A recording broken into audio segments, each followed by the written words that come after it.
Welcome back to my YouTube channel Vasta classes. तो बढ़ते हैं एसएससी मेंसुरेशन के प्रैक्टिस सेट 7.3 के पार्ट नंबर 2 मतलब क्वेश्चन नंबर 11 की तरफ। Question number 11, the area of minor sector of a circle is 3.85 centimetre square. मतलब हमें यहाँ गिवन मिलता है area of sector is equal to 3.85 centimetre square and the measure of its central angle मतलब theta is equal to मिलता है 36 degree. Find the radius of the circle मतलब हमें यहां रेडियस फाइंड करना है, r is equal to question mark. तो area of sector का फॉर्मूला होता है area of sector is equal to theta upon 360 degree into pi r square. Area of sector की वैल्यू है 3.85 इज इक्वल टू थीटा की value है 36 upon 360 degree into pi की value है 22 upon 7। Are हमें फाइंड करना है। 36 वन जा 36 वन जा यानी यहाँ आएगा 1 अपॉन 10। 10 यहाँ डिवाइड से मल्टीप्लाई में आएगा, 7 यहाँ मल्टीप्लाई में आएगा, 22 डिवाइड में आएगा। Further r square is equal to 3.85 into 10 into 7 upon 22. 2 5s are 10, 2 1s are 2 1s are 3.85 into 5 into 7 करने पे 134.75 आंसर आएगा। अपॉन में 11 है, 11 1s are 11, 11 1s are 11, यहाँ 2 बचेगा 24, 11 2s are 22, वापस यहाँ 2 बचेगा। डेसिमल पॉइंट लगने पे 27, 11 2s are 22, यहाँ 5 बचेगा तो बनेगा 55, 11 5s are 55। तो हमारा आंसर आता है r square is equal to 12.25। Square root लेने पे आर इज इक्वल टू हमें मिलेगा स्क्वायर रूट 12.25। तो यहाँ हम लैडर मेथड से सॉल्व करेंगे। 1 2 2 5, 5 के टेबल से सॉल्व करेंगे। 5 2s are 10, 2 बचा 22, 5 4s are 20, 2 बचा 25, 5 5s are 25। 5 से डिवाइड करेंगे, 5 4s are 20, 5 9s are 45, 7 7s are 49, 7 1s are 7। तो इस तरीके से 1 2 2 5 लैडर मेथड से सॉल्व होगा। तो हमारा r is equal to under root 5 into 5 into 7 into 7 और 2 डेसिमल पॉइंट को हम लिखेंगे अपॉन 100। स्क्वायर रूट लेने पे आंसर आएगा 5 इंटू 5 का 5, 7 इंटू 7 का 7 और 100 का स्क्वायर रूट आएगा 10। r is equal to 5 7 35 upon 10 is equal to divide में 10 होने की वजह से 3.5, 1 डेसिमल आंसर आएगा सेंटीमीटर। तो हमें क्वेश्चन नंबर 11 का आंसर मिल चुका है। Radius is equal to r is equal to 3.5 centimetre. तो बढ़ते हैं हम क्वेश्चन नंबर 12 की तरफ। क्वेश्चन नंबर 12 बोर्ड में पूछा हुआ क्वेश्चन है जो बहुत बार बोर्ड एग्जाम में आया है और मोस्ट इंपॉर्टेंट क्वेश्चन में से है। तो फिर बढ़ते हैं हम क्वेश्चन नंबर 12 की तरफ। In the given figure quadrilateral PQRS is a rectangle. ये एक रेक्टेंगल है। If PQ is 14 centimetre, PQ कितना दिया हुआ है 14 centimetre, QR is 21 centimeter. Find the areas of the part X, Y and Z. बहुत सिंपल मेथड में सिखाऊंगा, ध्यान दो। एरिया कैसे फाइंड करते हैं। पहले हम यहां एरिया ऑफ X फाइंड करेंगे। Area of X is equal to, यहां X एक सेक्टर प्रेजेंट है तो सेक्टर का एरिया का फॉर्मूला आता है theta upon 360 into pi r square. तो यहाँ थीटा की वैल्यू कितनी है रेक्टेंगल होने की वजह से 90 डिग्री। मतलब यहाँ थीटा आएगा 90 degree upon 360 degree into pi की वैल्यू हम लेंगे 22 अपॉन 7 इंटू आर की वैल्यू है 14। यहाँ रेडियस तुम्हें दिख रहा है PQ 14, तो 14 का square 14 into 14।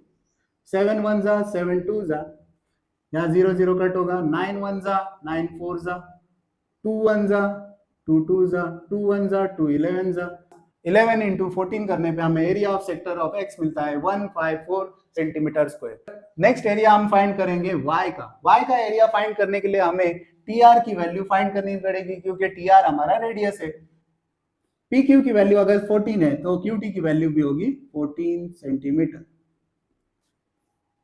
P Q is equal to Q T is equal to 14 centimetre. Q R में से अगर क्यू टी को माइनस करेंगे तो हमें मिलेगा T R. Therefore T R is equal to Q R minus Q T.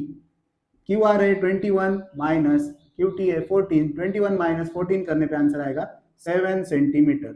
तो T R हमें मिलता है 7 सेंटीमीटर।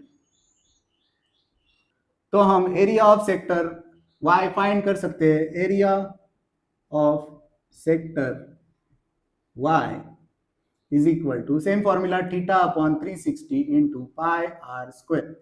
यहाँ रेडियस हमारा 7 सेंटीमीटर रहेगा और यहाँ हमारा रेडियस था 14 सेंटीमीटर। तो वैल्यू को सब्स्टिट्यूट करेंगे, थीटा आएगा 90 degree, 90 degree upon 360 into 22 upon 7 into 7 square मतलब 7 इंटू 7। एक 7 कैंसिल होने पे 0 0 कैंसिल होगा, 9 1 जा 9 4 जा 2 2 जा 2 11 जा 11 7 जा 77 अपॉन 2, 2 1 जा 2 3 जा 6, यहाँ 1 बचने पे 17, 2 8 जा 16 पॉइंट 1 बचने पे 2 5 जा 10। तो आंसर आएगा 38.5 सेंटीमीटर स्क्वायर। तो यहाँ हमें एरिया ऑफ सेक्टर वाई मिलता है 38.5 सेंटीमीटर स्क्वायर। तो हमें एरिया ऑफ सेक्टर एक्स मिल चुका है, एरिया ऑफ सेक्टर वाई मिल चुका है। तो हम जेड का एरिया भी निकाल सकते हैं। तो कैसे निकालेंगे area of Z? Area of Z निकालने के लिए हम इन दोनों एरियाज को रेक्टेंगल के टोटल एरिया में से माइनस करेंगे। ये जो आउटर फिगर है वो एक रेक्टेंगल है, रेक्टेंगल के एरिया में से अगर हम area of X area of Y minus करेंगे तो हमें मिलेगा एरिया ऑफ जेड। तो हम फाइंड करेंगे area of sector Z is equal to area of rectangle P Q R S, area of rectangle P Q R S minus area of sector X minus area of sector Y. Area of rectangle होता है length into breadth. तो यहां length हमारी है P Q into breadth हमारी है Q R minus area of sector X हमारा आता है 154 minus area of sector Y हमारा आता है 38.5। तो यहाँ पी क्यू की वैल्यू है 14 इंटू क्यू आर की वैल्यू है 21। माइनस 154 माइनस 38.5 ऐड होके माइनस माइनस ऐड होके माइनस साइन आएगी, बिगर नंबर की साइन है माइनस तो माइनस आएगा, परफॉर्म होगा एडिशन यानी क्या आएगा आंसर 192.5। तो यहाँ 14 इंटू 21 करने पे आएगा 294 माइनस 192.5। तो यहाँ हम सब्ट्रैक्ट करेंगे 294.0 लेंगे, 192.5 लेंगे, माइनस करने पे तो यहाँ 0 में से 5 नहीं जाता तो हम बोरो लेंगे, ये बनेगा 4 बिकम 3, 0 बनेगा 10, 10 में से 5 गया 5, point decimal point as it is लेंगे, 3 में से 2 गया 1, 9 में से 9 गया 0, 2 में से 1 गया 1। तो हमारा फाइनल आंसर आता है 101.5 सेंटीमीटर स्क्वायर। तो हमारा एरिया ऑफ सेक्टर जेड मिलता है 101.5 सेंटीमीटर स्क्वायर। तो इसी के साथ हमारा क्वेश्चन नंबर 12 खत्म होता है। तो एक बार देख लो फिर हम आगे बढ़ते हैं। तो बढ़ते हैं क्वेश्चन नंबर 13 की तरफ। Triangle LMN is an equilateral triangle. तो ये LMN ट्रायंगल एक इक्विलैटरल ट्रायंगल है, मतलब all side equal. LM is equal to 14 centimetre दिया है, मतलब ऑल साइड इक्वल हमें गिवन मिलता है। LM is equal to MN is equal to LN is equal to 14 centimetre, क्योंकि ये एक इक्विलैटरल ट्रायंगल है। As shown in the figure, 3 sectors are drawn. 3 sectors are drawn. 1, 2, 3. With vertices as the center of radius 7 centimetre. मतलब ये side अगर 14 centimetre है तो ये हाफ रेडियस है 7 सेंटीमीटर। तो ये हमें क्वेश्चन में गिवन दिया हुआ है, radius is equal to 7 centimetre. तो हमें क्वेश्चन नंबर 13 का फर्स्ट फाइंड करना है एरिया ऑफ ट्रायंगल LMN। तो ये एक इक्विलैटरल ट्रायंगल है। इक्विलैटरल ट्रायंगल का एरिया तुम्हें स्क्रीन पे शो हो रहा है। इक्विलैटरल ट्रायंगल का एरिया होता है √3/4 ब्रैकेट साइड स्क्वायर। तो यहाँ √3/4 साइड है 14 सेंटीमीटर, तो 14 ब्रैकेट स्क्वायर। तो फर्दर सिंप्लीफाई करने पे √3 की वैल्यू होती है 1.732 इंटू 14 स्क्वायर होता है 196/4। 4 1 जा 4 4 जा 16, यहाँ 3 बचने पे 36, 4 9 जा 36, तो 1.732 इंटू 49। तो यहाँ मल्टीप्लाई करने पे आंसर आएगा 84.87 सेंटीमीटर स्क्वायर। तो हमें 13 का फर्स्ट आंसर मिलता है area of triangle LMN is equal to 84.87 centimetre. तो बढ़ते हैं 13 के सेकेंड क्वेश्चन की तरफ। Area of any one sector. तो एरिया ऑफ सेक्टर होता है θ/360 इंटू πr²। यहाँ थीटा की वैल्यू आएगी, क्योंकि ये इक्विलैटरल ट्रायंगल है, ऑल साइड इक्वल मतलब all angles are 60 degree. Equilateral triangle के ऑल एंगल होते हैं 60 डिग्री के, तो हमें गिवन मिलता है theta is equal to 60 degree. तो यहाँ theta is equal to 60 degree upon 360 into pi की वैल्यू 22/7। हमारा यहाँ रेडियस है 7 सेंटीमीटर, तो आएगा 7 सेंटीमीटर का स्क्वायर 7 इंटू 7। एक 7 कट होगा, 7 1 जा 7 1 जा, 0 0 कट होने पे 6 1 जा 6 6 जा 36, 2 3 जा 2 1 जा 1 जा, 11 इंटू 7/3 मतलब 77/3। तो 77/3 फर्दर सिंप्लीफाई करने पे आंसर आएगा 25.67 centimetre square. Area of any one sector हमारा सॉल्व हो चुका है क्वेश्चन नंबर 13 का सेकंड पार्ट। क्वेश्चन नंबर 13 के थर्ड पार्ट की तरफ बढ़ते हैं। थर्ड पार्ट है total area of all three sector is equal to 3 times of, यानी 3 times of one sector, area of one sector. तो हम यहाँ वैल्यू को पुट करेंगे 3 into area of one sector की वैल्यू है 25.67। क्वेश्चन नंबर 13 का थर्ड पार्ट मिलता है total area of all sector 77.01 centimetre square. तो बढ़ते हैं हम फोर्थ पार्ट की तरफ, एरिया ऑफ शेडेड पोर्शन। तो बहुत इजी है, एरिया ऑफ शेडेड पोर्शन अगर तुम देखेंगे इक्विलैटरल ट्रायंगल LMN के एरिया में से ये 3 एरिया ऑफ सेक्टर माइनस किए, हमें मिलेगा एरिया ऑफ शेडेड रीजन। तो area of shaded region is equal to area of triangle LMN minus total area of all 3 region. तो हमारा एरिया ऑफ ट्रायंगल है 84.87 minus total area of all 3 region है 77.01।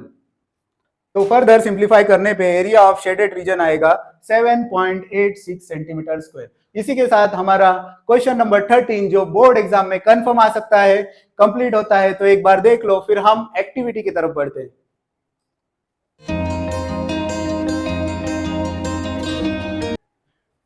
ये activity board exam में बहुत important है और ये तुम्हारे टेक्स्ट बुक के 7.3 प्रैक्टिस सेट के जस्ट ऊपर प्रेजेंट है, जो तुम्हें यहां दिख रही है। एक्टिविटी में पूछा है in the figure side of square ABCD is 7 centimetre, यानी यहां एक स्क्वायर प्रेजेंट है जिसकी एक साइड डी है 7 centimetre with centre D and radius DA and sector DAX is drawn. यहां एक सेक्टर प्रेजेंट है AXC। Fill in the boxes properly, find out the area of shaded region. मतलब हमें ये शेडेड रीजन का area find करना है। सबसे सिंपल क्वेश्चन है और most of the time board में पूछने वाला क्वेश्चन है, तो अच्छे से ध्यान दो इस एक्टिविटी बेस्ड क्वेश्चन पे। इस साल ये क्वेश्चन आ सकता है तुम्हारे SSC बोर्ड एग्जाम में। एरिया ऑफ स्क्वायर होता है साइड स्क्वायर मतलब L स्क्वायर। यहां तुम्हें साइड की वैल्यू दिया है 7 सेंटीमीटर, तो आएगा 7 स्क्वायर। 7 स्क्वायर है 49 centimetre square. Area of sector DAX का फॉर्मूला होता है θ/360 degree into πr²। Further values को पुट करेंगे, ये एक स्क्वायर होने की वजह से यहाँ जो एंगल है वो 90 डिग्री है, मतलब यहाँ थीटा की वैल्यू आएगी 90 डिग्री। 90 अपॉन 360 इंटू पाई की वैल्यू 22/7 इंटू आर की वैल्यू है 7 स्क्वायर। फर्दर सॉल्व करने पे तुम्हारा आंसर आएगा 38.5 सेंटीमीटर स्क्वायर, जो ऑलरेडी तुमको एक्टिविटी में दिया हुआ है। A shaded region area, area of shaded region कैसे फाइंड करेंगे? टोटल स्क्वायर का area, area of square A B C D minus, अगर area of square A B C D से माइनस करेंगे इस सेक्टर का एरिया, तो हमें शेडेड रीजन का एरिया मिलेगा। तो area of square A B C D minus area of sector जिसका नाम है D dash A X C, values को पुट करेंगे। एरिया ऑफ स्क्वायर हमने ऑलरेडी निकाले 49 सेंटीमीटर स्क्वायर, तो इधर आएगा 49 centimetre square minus area of sector की वैल्यू है 38.5 centimetre square. 49 centimetre square minus 38.5 centimetre square minus करने पे आंसर आएगा 10.5 सेंटीमीटर स्क्वायर। तो यहाँ हमारे एसएससी मैथ्स 2 मेंसुरेशन टॉपिक का 7.3 प्रैक्टिस सेट कंप्लीट होता है, पूरी तरह से कंप्लीट होता है। Thanks for watching my YouTube videos on my YouTube channel Vasta Classes. Please like, share and subscribe my YouTube channel Vasta Classes.